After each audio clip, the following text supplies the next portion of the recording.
First of all, let's give you a little bit of background on the sort of state of the affairs in this business of IC interconnects. And before I even mention about this particular slide, I want to draw attention to the fact that since just around the year 2000, the performance limiting factor in chips, ICs, no longer the transistors, but the wires connecting the transistors, otherwise known as on-chip interconnects. So that line was crossed. So now even though the transistor will give you the functions of the chip, but the wires connecting them actually limits the performance. So it's extremely important to really look at, as we go down the road towards the so-called end of the roadmap, or you can call it Moore's Law, whichever form that you want to call, how long the silicon IC lasts. You really have to look at the issues of both the performance and the reliability of these wires. Whatever materials you use, of course, have to standard industry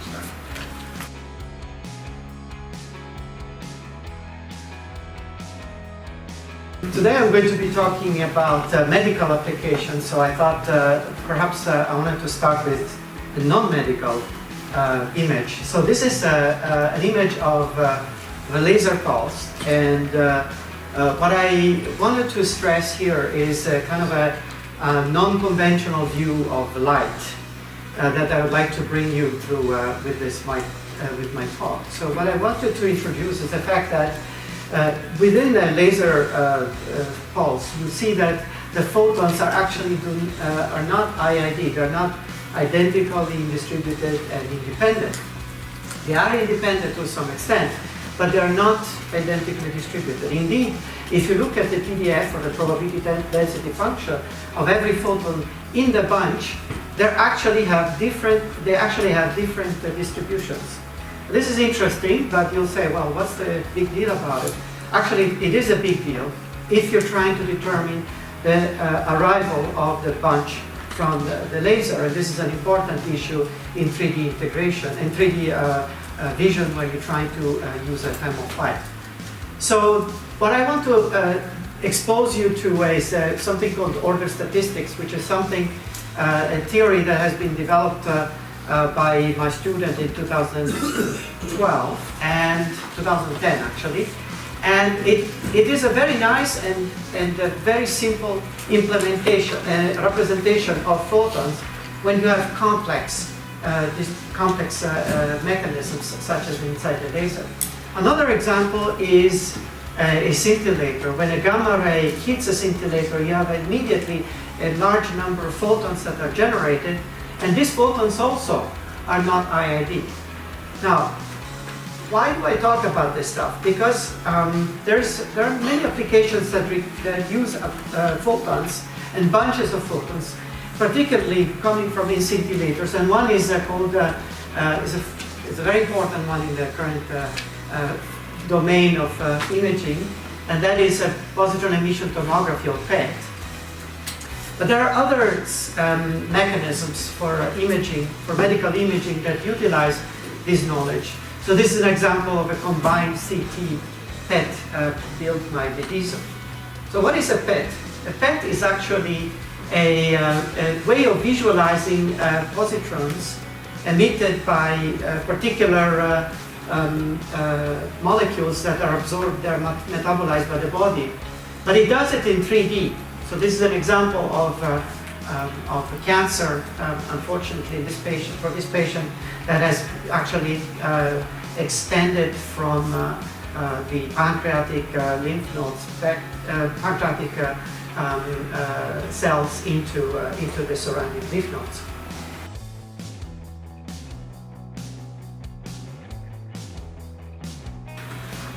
And this brings me to the outline. I'd like to start with talking about communications networks, giving an overview, then talk about what is the upper capacity that such communications network can transport, and then move on towards the part that many of you might be interested in, talking about the hardware behind the network. And finally, I'd like to make a focus on one particular device, the optical modulator. I would like to show you based on this example what it looks like today, what it might look tomorrow, and what it's been looking like yesterday.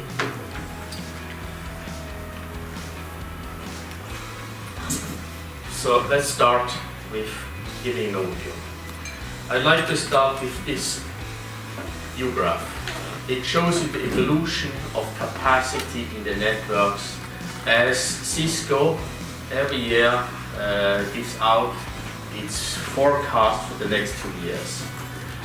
Now this is the forecast from the year 2006, and it basically looks back 1 year and then looks forward and makes a prediction how the traffic is going to scale. And what you see is an exponential growth. Now it's interesting, since this is forecast made in 2006 into 2011, to see how well was this forecast made. And if you look how it moves on, well, the forecast was not so bad. We have a continuous exponential growth. Maybe there's a little discontinuity, but it goes on exponentially. Now, meanwhile, we have the year 2015, and the last forecast has just been made in June, and let's see what we found there. And again, it's an exponential growth, and we are back on track. Traffic has been exponentially growing from sub-exabyte now to something like in the almost 100 exabyte per month of traffic. And just to give you the number, exa means 10 to 18. So it's enormous traffic that needs to be overcome. Now, more recently, mobile communication has been growing exponentially too. And if you look at the numbers, we typically have 40% annual growth in communications. Wired communications, we have maybe a little slowdown in the next few years, with only a 20% annual growth. But if you look at the mobile communication growth, it's 60% growth. Now think of an industry that has basically every 2 years to double its capacity. That means if you build a network today, in 2 years, it's outdated because we cannot keep up with it. And the same is with the devices. Whenever we develop devices for optical communications, while you think they're good for today, they might not be good enough anymore tomorrow. That's how the traffic grows. Wireless communications, meanwhile, is becoming a commodity very much like water, and it looks like it's driving the bandwidth of the networks tomorrow.